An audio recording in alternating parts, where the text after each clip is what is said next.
그 안식이라는 큰 주제로 전해온 예, 그 말씀의 마지막 시간이 되겠습니다. 예, 마른 손과 안식이라는 제목 아래 오늘 말씀을 보겠습니다. 네, 안식일이었죠. 밀밭 사이를 지나가시던 예수님과 그 제자들이 어려운 일을 당합니다. 제자들이 밀 이삭을 잘라 먹었잖아요. 근데 그걸 보고 있던 바리새인들이 어, 그걸 문제를 삼고 시비를 걸었습니다. 안식일을 범하였다. 이렇게 어떤 비난했죠. 이렇게 촉발된 안식일 논쟁, 안식일 논쟁에서 예수님이 어떤 선포를 하셨습니까? 다음 말씀 보실까요? 우리가 지난 시간에 본 대로 인자는 안식일의 주인이니라라고 아주 놀라운 선포를 하셨습니다. 예. 예수님이 이 땅을 구원하고자 오신 구원자라는 걸 우리가 잘 압니다.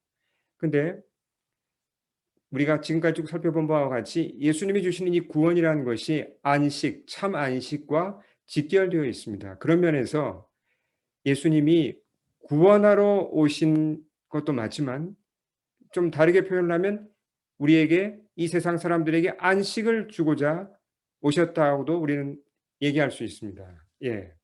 자, 근데 물론 이 예수님이 말씀하시는 안식이란 것이 사람들이 생각하는 안식과는 좀 거리가 있습니다. 많은 부분에서 근본적으로 다른 게 예, 다르죠. 그래서 우리가 오늘 말씀을 통해서도 이 안식의 예수님이 주시는 안식의 다른 측면을 봐야 됩니다. 그러니까 어떤 점에 있어서 예수님이 안식일의 주인이신지를 우리가 잘 한번 다시 살펴보겠습니다. 자, 이 사건을 보면 그것이 잘 드러납니다. 예수님의 말씀과 행동에서 안식일의 주인이심이 드러나죠.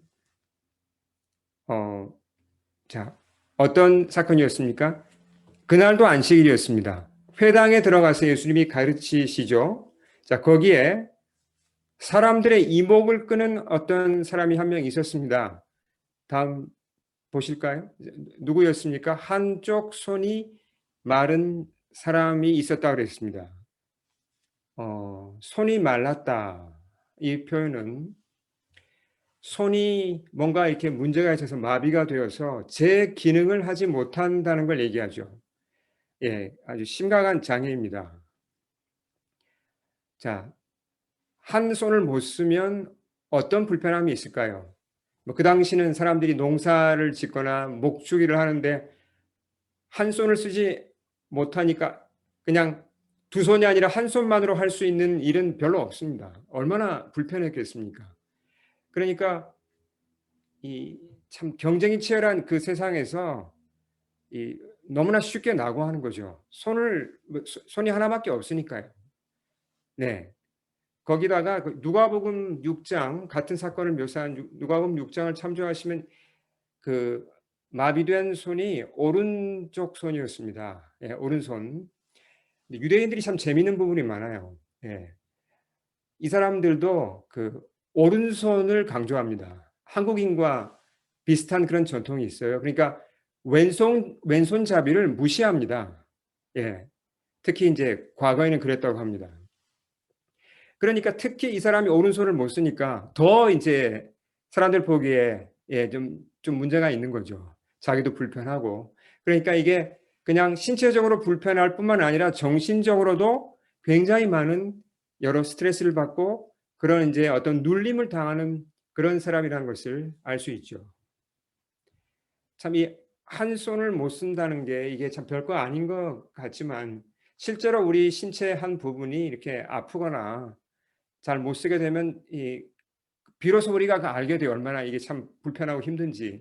저도 몇 년 전에 오래전 일이지만 이 오른손 엄지 그 중지의 인대가 좀 이렇게 잘못돼 가지고 이 손을 얼마 동안 좀 잘 못 쓴 적이 있습니다. 그러니까 이게 참 손가락 한 단을 잘 못 쓰는데도 이 식사할 때 숟가락을 잘 들질 못하는 거예요. 예, 젓가락질은 고사하고 뭐 단추도 못 잠그겠고 그러니까 평소에는 아무 생각 없이 했던 그런 행동들이 이제 하나하나 다 걸리는 겁니다. 안 되는 겁니다. 그러니까 참 그때 제가 이 한 손 마른 사람의 이 고충을 좀 더 깊이 이해할 수 있었죠.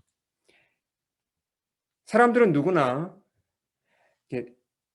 사지가 이렇게 건강하게 태어나서 살기를 바라죠. 예. 이 참 중요한 문제 아닙니까? 예. 그렇게 아무 문제 없이 이렇게 정신적으로 또 육체적으로 건강하게 태어나 살기를 원하는 게 사람들의 바람입니다. 근데 주위를 둘러보시면 의외로 이런 장애나 결함을 가진 분들이 많습니다. 예. 잘 보이기도 하고 보이지 않기도 하지만 가만히 보면 이게 보여요. 예. 어 실제로 제 친척분들 가운데서도 소아마비를 이렇게 앓아서 다리 한쪽을 못 쓰는 그런 분이 계시고, 또 동생들 가운데 이 뇌성마비 때문에 진짜 잘 걷지 못하는 그런 이제 동생도 있습니다. 참 그러니까 멀리 있지 않아요. 예. 근데 이게 이 결함이라는 것이, 장애라는 것이 꼭 이 육체적인 것만 육체적인 것에 국한된 건 아니죠. 예를 들어서 아주 어렸을 때 어머니나 아버지 중에 한 분이 갑자기 이렇게 빨리 돌아가신다든지 큰 그 결함을 안고 살게 되는 거죠. 또 가난해서 공부를 하고 싶은데 공부를 더 못해서 그냥 거기서 더 이상 공부를 이렇게 멈춘 경우, 학교를 못 간 경우, 큰 결함입니다. 이런 여러 결함과 어떤 그 장애를 가진 사람들이 정말 많이 있어요. 주위에 보시면. 예. 근데 그날 회당에 다시 회당으로 이제 돌아가서 보면요. 겉으로 보기에는 품이 있고 전혀 뭐 장애가 없는 아주 그 위풍당당하고 기품 있는 그런 사람들이 앉아 있었습니다. 누구죠? 바리새인들입니다. 그 당시 유대 사회에서 어 정말 그 상당히 그 하이 클래스에 있는 그런 상류층에 속하는 사람들이죠. 근데 이 사람들이 지금 어디에 모였습니까? 예, 예배당에 모였습니다. 그렇죠? 근데 예배당에 모이면 어디에 관심을 둬야 되죠? 하나님의 말씀에 관심을 둬야 되는데 지금 이 사람들의 관심은 어디에 가 있습니까? 10절 하반절 보실까요? 지금 어디에 관심이 가 있습니까? 예. 예수를 고발하려 하여 뭔가 이렇게 지금 마음이 딴 데 가 있습니다. 어디에 가 있습니까? 나사렛 예수를 지켜보는데 이 젊은 새로운 설교자를 이렇게 그야말로 지금 어 이렇게 주시하고 있죠. 왜요? 고발하려고. 뭔가 이렇게 잘못을 잡아서 예, 그 사람을 치려고. 예배 시간에 지금 그렇게 하고 있는 겁니다. 자, 겉으로 보면 이 사람들은 사지가 멀쩡하죠. 기품이 있어 보입니다. 근데 마음이, 여러분 보세요. 마음이 정상적으로 지금 작동하고 있습니까? 손발은 정상적으로 작동을 하지만 이 사람들은 마음의 한쪽이 정상적인 작동을 하지 않습니다. 자, 한편 손 마른 사람을 보면 보통 사람들이 어떤 반응을 보여야 정상이죠? 어떤 마음이 들어야 정상입니까? 아, 참 얼마나 불편할까. 생계에 지장은 없을까. 저분 참 힘들겠다. 혹시 내가 뭐 도와드릴 수 있는 건 없을까? 이런 마음이 드는 게 정상이 아닙니까? 그렇죠. 행동으로 옮기든 안 옮기든 건 둘째 문제고 이런 마음이 드는 게 정상이죠. 근데 바리새인들은 어떻습니까? 그런 마음이 전혀 들지 않습니다. 뭘 지금 생각하죠? 저 친구 잘 됐다. 저 한손 마른 사람 오늘 저 나사렛 예수 고소하는데 저 사람 써먹을 수 있겠다. 이렇게 마음이 지금 돌아가는 겁니다. 어, 참 이걸 보면 바리새인들의 마음이 정말 차갑죠. 어, 정말 차갑습니다. 그러니까 이 사람이 이 사람들이 겉으로는 멀쩡하지만 어떻습니까? 내면적으로 보면 뭔가 한 손이 말랐다는 걸 알 수 있습니다. 그러니까 기능을 안 해요, 정상적으로. 예. 어떤 손일까요, 그것을? 어떤 손이 기능을 안 하고 말라버렸다고 할 수 있을까요? 자, 다음 단어를 보실까요? 이게 바로 공감이죠. 공감. 공감이 뭡니까? 공감이란 건 우리가 뭐 잘 알고 있죠. 무슨 말인지. 영어 단어나 한글 단어가 있어도 보면 그 단어 자체가 우리한테 잘 알려줍니다. 공감. 함께 느끼는 거죠. 그 사람 입장에서 느끼는 거죠. 하나님이 우리 사람에게 주신 굉장히 중요한 감성적인 펑션, 기능이에요. 이모셔널 펑션. 그렇죠? 이게 기능을 제대로 해야 됩니다. 그래야 사람답게 살죠. 사람이 살아가면서 기쁠 때도 있고 슬플 때도 있습니다. 아플 때도 있고 즐거울 때도 있죠. 근데 이런 기쁨이나 슬픔을 서로 공감하는 게 중요하죠. 사람이 어떻게 혼자 살아갑니까? 물론 아무리 가까운 사람이라도 내가 그 사람의 아픔이나 그 사람의 어떤 그 감정을 100% 공감하기는 거의 불가능합니다. 100%다 할 수는 없죠. 그러나 어느 정도 그 사람의 이 아픔을 내가 어느 정도까지라도 이렇게 함께 느끼면 이게 공감이 시작되는 겁니다. 그렇죠? 공감이 되면 어떻습니까? 저 사람이 나를 공감하네? 이 공감이 되면 신뢰가 생깁니다. 그렇죠? 그렇게 해서 신뢰와 공감이 이렇게 생길 때 그 가운데 어떻습니까? 서로 위로를 받고 정말 어떤 치유도 일어나고 그러는 것이죠. 그러니까 얼마나 중요한 이 기능입니까? 공감이라는 것이. 근데 하나님을 떠나서 타락한 인간의 특징 중에 하나가 뭐냐면 공감 능력을 상실했다는 것입니다. 상실하거나 뭐 남아있더라도 뭐 조금 남아있는, 그러니까 아주 크게 잃어버렸든지 아니면 상실한 거예요. 공감 능력을. 자, 우리 지금 마태복음을 보고 있는데 조금 앞서서 예수님이 11장 16절에서 하신 말씀이 있어요. 공감에 관한 말씀을 여기서도 하셨어요. 이 부분 한번 볼까요? 비유입니다. 예수님이 주신 비유인데 우리 같이 한번 읽어보겠습니다. 시작. 이 세대를 무엇으로 비유할까? 비유하건대 아이들이 장터에 앉아 제 동물을 불러 이르되 우리가 너희를 향하여 피리를 불어도 너희가 춤추지 않고 우리가 슬피 울어도 너희가 가슴을 치지 아니하였다 함과 같도다. 자, 비유에 물론 예수님이 만든 비유인데요. 아이들이 나오죠. 아이들은 서로 친구예요. 다 친구입니다. 근데 몇 명의 아이들이 신나게 피리를 불어요. 근데 다른 아이들은 그냥 멍하니 보고 가만히 있습니다. 아무 반응이 없어요. 기쁘게 이렇게 악기를 연주하면 함께 이렇게 공감하면서 기뻐해야 되는데 전혀 그런 반응이 없습니다. 또 무슨 일이 있는지 모르겠지만 이번에는 몇 아이들이 슬피 울었다 그랬죠. 근데 나머지 아이들이 친구가 우는 걸 보면 어떻습니까? 마음이 같이 이렇게 동해서 같이 뭔가 이렇게 슬퍼해야 되는데 그냥 멍하니 보고 있습니다. 아무 반응이 없어요. 냉랭하게. 자, 공감을 못하는 거죠, 지금. 그렇죠? 정상이 아닙니다. 예, 공감 능력이 어디론가 가버렸어요. 자, 그러면, 자, 물론 예수님이 이 말씀을 통해서 하신 주신 메시지는 여러 가지가 있습니다. 근데 그 중에 하나가 뭡니까? 그 시대 사람들의 문제가 뭐란 얘기죠? 공감 능력이 아주 심각하게 떨어졌다는 겁니다. 거의 상실되었다는 겁니다. 그 말씀을 하신 거예요. 예. 그러면 오늘날은 어떻습니까? 시간은 약 2000년이 지났습니다. 우리 사회는 어떻죠? 여전히 이 공감 능력이 없거나 정말 지극히 정말 바닥난 그런 모습을 우리 사회 곳곳에서 우리가 지금 볼 수 있어요. 뭐 여러 예를 들 수 있습니다. 뭐 그중에 하나가 제가 쉬운 예를 들면 이제 세대 간의 문제죠. 세대. 부모 세대와 자녀 세대. 부모 세대와 자녀 세대 참 사실은 가까운데 이게 늘 갈등이 있죠.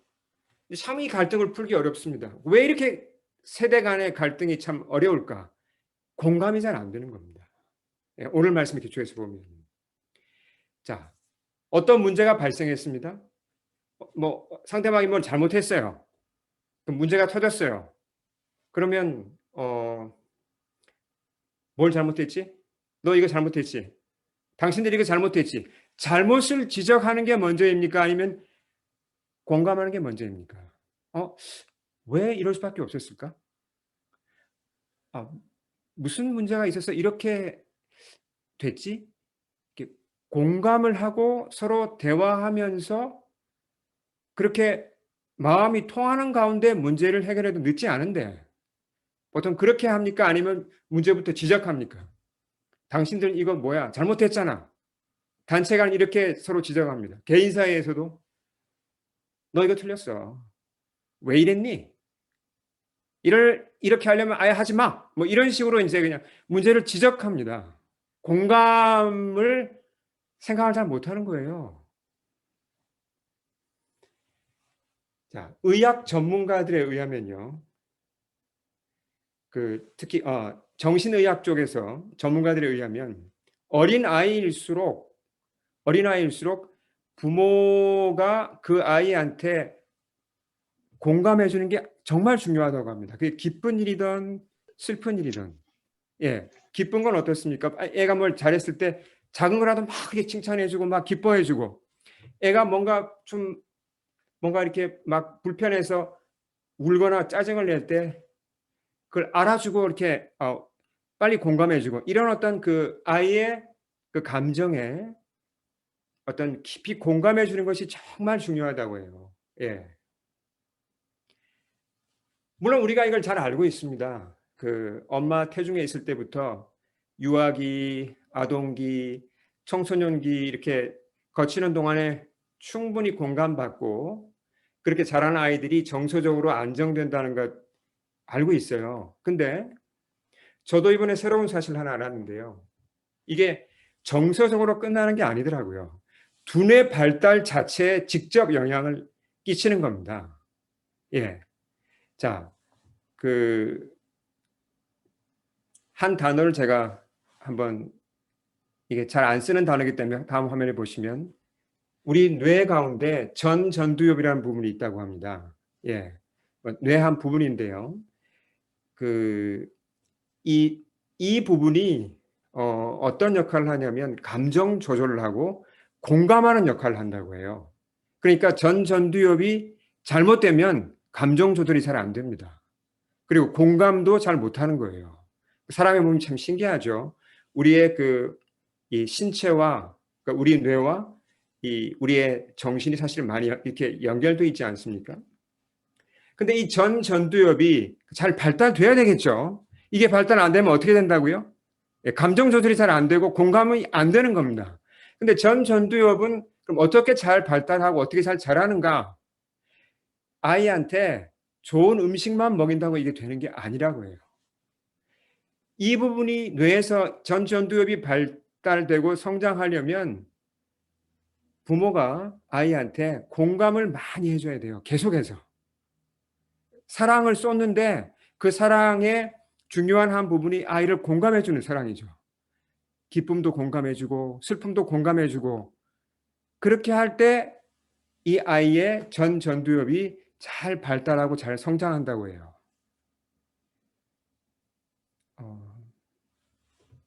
자, 그러니까 좀 전에 말씀드린 대로 무슨 일이 있는지는 몰라도 이 전두엽이 발달하지 못하면 제대로 성장하지 못하면 뭐가 안 된다고요? 감정 조절이 잘 안 됩니다. 그리고 공감이 잘 안 돼요. 공감 능력이. 그러니까 이거는 뇌에 문제가 생기는 겁니다. 잘 안 자랐기 때문에 뇌가. 그렇게 된 사람을 우리가 뭐라고 부르죠? 이렇게 해서 무슨 얘기냐면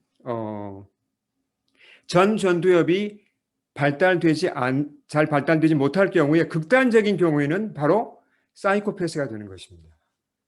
예. 사이코패스가 뭐죠? 그 문자 그대로 타인에 대한 공감이 결여된 사람이에요. 사이코패스는 공감을 전혀 못합니다. 다른 사람에 대해서. 그러니까 철저히 자기중심적이죠. 이건 100% 자기중심적으로 살아갑니다. 그리고 타인에게 피해를 주고도 양심의 가책을 느낍니까? 제로. 전혀 느끼지 않아요. 이런 자, 불행히도 우리 사회에는 이런 사람들이 있는데 그런 사람들을 우리가 사이코패스라고 부르죠. 근데 사이코패스 이들을 조사해 보면요. 전두엽이 발달되지 못한 사람들이 대부분이라고 합니다. 예. 자, 그날 회당의 모습을 우리 다시 한번 잘 한번 보겠습니다. 좀 멀리서 그 회당의 모습을 잘 한번 큰 그림으로 한번 보겠습니다. 사람들이 예배드리러 지금 모였습니다. 근데 저마다 뭔가 이렇게 마른 게 있어요. 기능을 안 하는 부분들이 있습니다. 지금 오른손 마른 사람이 있죠? 그렇죠? 또 뭐 그 외에도 이게 육체 문제이든 내면 문제이든 뭔가 이렇게 말라버린 것들을 가지고 사람들이 모여 있습니다. 그 죄 때문에 그랬는지 상처 때문에 그랬는지 몰라도 그렇게 한 손 마른 사람들이 사실은 다 모인 거예요. 그러니까 안식일에 예배를 드리려고 모였는데 그 예배의 모습이 가만히 보세요. 안식이 있는 예배입니까? 아직 안식이 없어요. 바리새인들을 보십시오. 한 손 마른 사람을 봐도 자기 죄 때문이거나 자기 상처 때문이거나 예배드리려고 모였는데 안식일이라고 모였는데 안식은 아직 없어요. 자, 안식 속으로 들어가기 위해서는요. 반드시 필요한 분이 계세요. 그래서 사람의 이게 한계입니다. 사람들이 아무리 예배를 잘 만들고 모여도 그것만으로는 안 되는 겁니다. 진짜 안식이 있는 예배로 들어가려면 꼭 필요한 분이 계시죠. 누굽니까? 안식일의 주인이신 그리스도이십니다. 그 그림을 보여주는 거예요. 오늘 말씀이. 예. 예수님께서는 이어지는 말씀을 통해서 이어지는 행동을 통해서 당신이 안식일의 주인임을 내가 안식을 줄 수 있다는 걸 보여주는 겁니다. 자, 어떻게 지금 주님이 자, 안식을 주시죠? 볼까요? 한 손 마른 사람만 도와주십니까? 아니에요. 그 사람을 포함해서 바리새인들까지 회당에 모인 모든 사람들을 다 지금 도와주고자 하십니다. 그렇게 해서 그들을 치유하시고 안식을 주고자 하신다는 거죠. 자, 주님 말씀 한번 들어보겠습니다. 11절, 12절 우리 같이 읽어보겠습니다. 시작. 너희 중에 어떤 사람이 양 한 마리가 있어 안식일에 구덩이에 빠졌으면 끌어내지 않겠느냐. 사람이 양보다 얼마나 더 귀하냐. 그러므로 안식일에 선을 행하는 것이 옳으니라. 자, 지금 바리새인들은 어떤 의도를 가지고 있습니까? 예배 보려고 모였습니까? 이 사람들이? 아니죠. 예수님 고소하려고 지금 여기 와 있습니다. 참 악하죠. 그러니까 주님이 그걸 다 아시잖아요. 사실 어떤 사람들이 여보, 그러니까 이 상황을 한번 생각해 보십시오. 여러분이 교회에 오셨는데 어떤 한 팀의 사람들이 여러분을 고소하려고 거기에 앉아 있습니다. 여러분 그 예배 드릴 기분이 납니까? 그 권세가 있다면 당장 한마디 하겠죠. 당신들 뭐냐고. 당장 회개하라고 막 이렇게 막 소리를 지르고 싶지 않겠습니까? 예수님 그렇게 하셔도 아무 문제가 없죠. 꾸짖고 죄를 지적하고. 근데 주님이 그렇게 하지 않으셨어요. 자, 최대한 부드럽게 말씀하시면서 잘 보세요. 주님이 좀 공감을 이끌어내고자 하세요. 양이 구덩이에 빠졌다면, 근데 안식일이라면 사람들이 그 양을 자기 양을 안 꺼냅니까? 구덩이에서 당장 뛰어가서 구출하죠. 그냥 두면 양이 어떻게 됩니까? 양이 다치거나 병듭니다. 너무나 당연하게 양을 꺼내는 거죠. 양에 비해서 동물 그 한 마리에 비해서 이 오른손 마른 사람은 얼마나 더 귀합니까? 지금 그 말씀을 하시는 거죠. 얼마나 더 귀해요. 자, 주님의 이 말씀에서 방금 하신 이 말씀, 사람이 양보다 얼마나 더 귀하냐. 여기서 여러분 이 한쪽 손 마른 사람을 향한 예수님의 공감을 읽을 수 있나요? 예. 주님은 이 사람을 공감하고 계세요. 그리고 바리새인들의 양심을 지금 흔들고 계십니다. 이렇게 말씀함으로. 그러면서 그들의 공감을 끌어오려고 지금 하시는 거예요. 자, 그리고 나서 주님이 이제 그 손 마른 사람에게 이렇게 명령하십니다. 13절 볼까요? 이에 그 사람에게 이르시되 손을 내밀라. 그가 내밀매 다른 손과 같이 회복되어 성하더라. 놀라운 기적이 일어났고 치유가 일어났죠.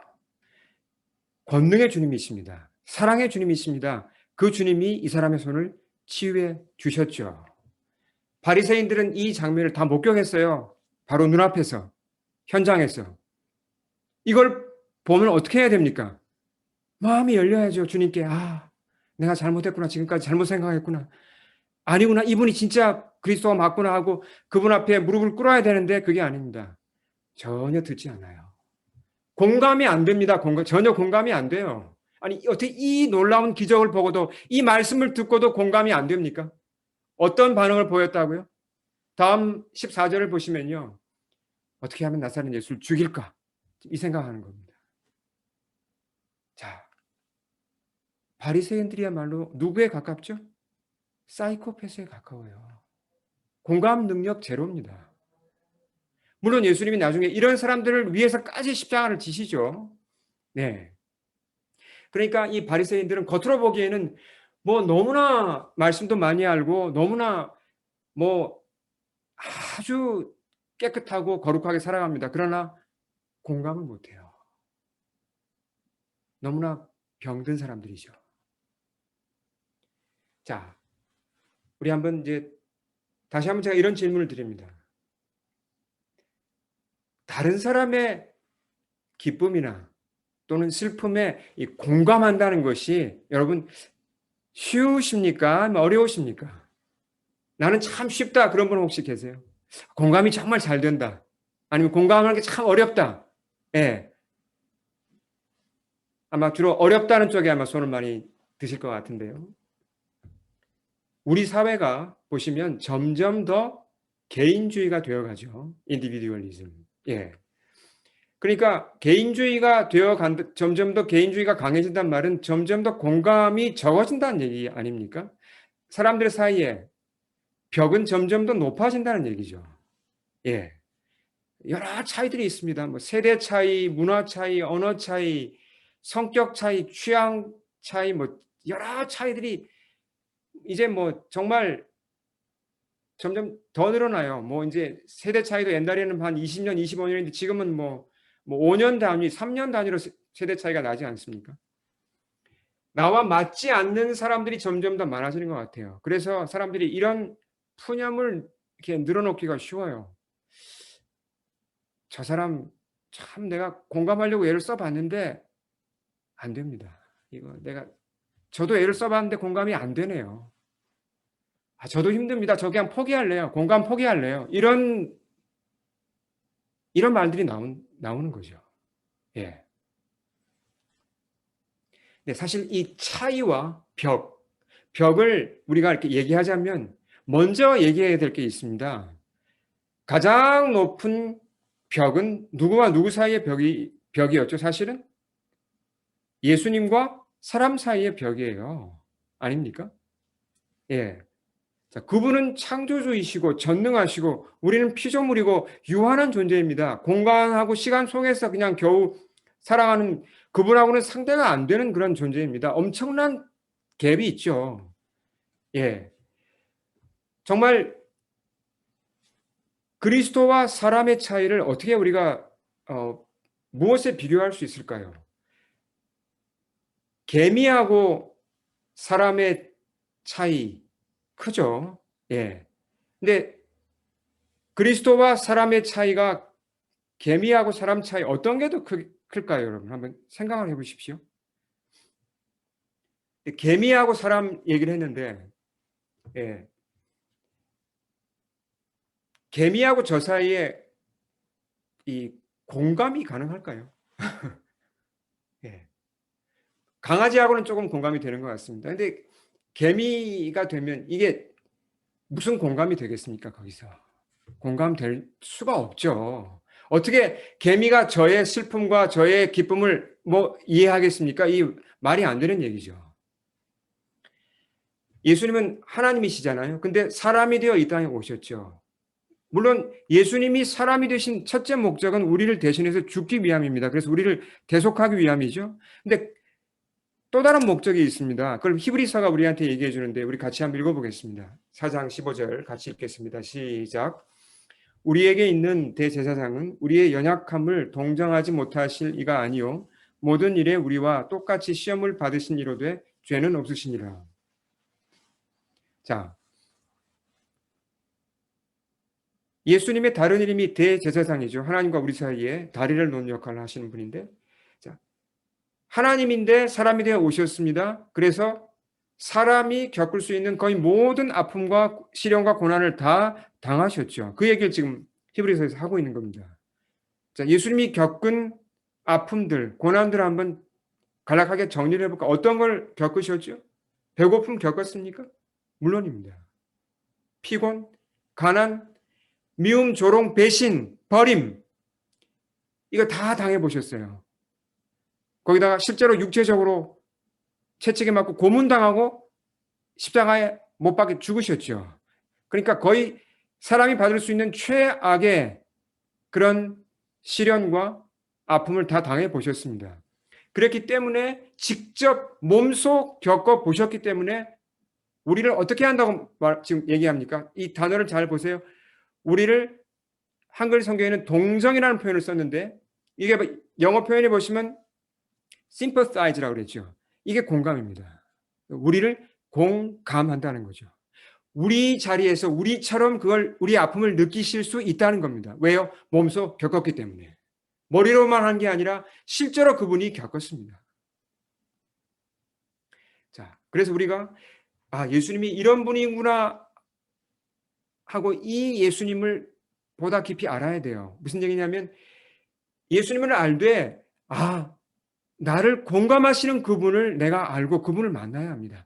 내 기쁨도 공감하시고 내 슬픔도 공감하시고 어떤 그렇게 나를 내 감정까지 다 이해하시는 분이구나. 이걸 우리가 받아들이고 이 예수님을 알아야 된다는 얘기죠. 그리고 자, 한번 생각해 보죠. 그분이 그냥 높으신 분으로 끝나는 게 아니라 전능하신 분으로 끝나는 게 아니라 내 아픔을 속속이 다 안다고 할 때 그분 앞에 내가 내 고민과 내 아픔을 토설할 수 있나요? 내 마음을 열 수 있습니까? 할 수 있습니다. 그분께 나를 온전히 열어드리고 내 모든 그 아픔들을 다 그분한테 아뢰올 수 있다는 거죠. 그리할 때 놀라운 치유가 일어나고 내 마른 손이 회복되는 것이죠. 예. 자, 내 손이 회복된다는 것. 말랐던 그런 감정, 감성, 기능하지 않았던 그런 공감, 그런 것들이 회복된다는 건 정말 기쁜 일이 아닙니까? 참 놀라운 복된 일이죠. 이렇게 내가 예수님 안에서 주님이 나를 공감해 주시고 내가 그분께 마음을 열고 그 주님 안에서 내 마른 손이 회복될 때 내 공감하지 못하던 그런 부분들이 살아날 때 어떻습니까? 내 주위 사람들과 공감이 새로워지기 시작하는 것입니다. 공감이 이제 돼요. 내 아내가, 내 남편이 어려웠겠다. 참 마음이 어려웠겠다. 이게 이해가 되기 시작하는 겁니다. 상대방의 입장에서 그렇게 느껴지고 마음이 가는 겁니다. 자녀와 부모 사이, 형제와 자매 사이 마찬가지죠. 공감이 살아나는 겁니다. 공감의 손, 그 펑션이 살아나면서 관계가 회복되는 것이죠. 이렇게 공감을 통한 회복이 일어나야 어떻습니까? 진짜 안식이 오는 겁니다. 주님은 그렇게 해서 우리한테 안식을 주기 원하신다는 거죠. 이런 의미에서 예수님이 누구십니까? 안식일의 주인이시라는 얘기입니다. 오늘 우리 기도하실 때 이 안식일의 주인이신, 안식의 주인이신 주님께 마음을 열고 함께 나가야겠습니다. 우리 이 시간 기도하겠습니다. 주님 앞에 엎드리겠습니다.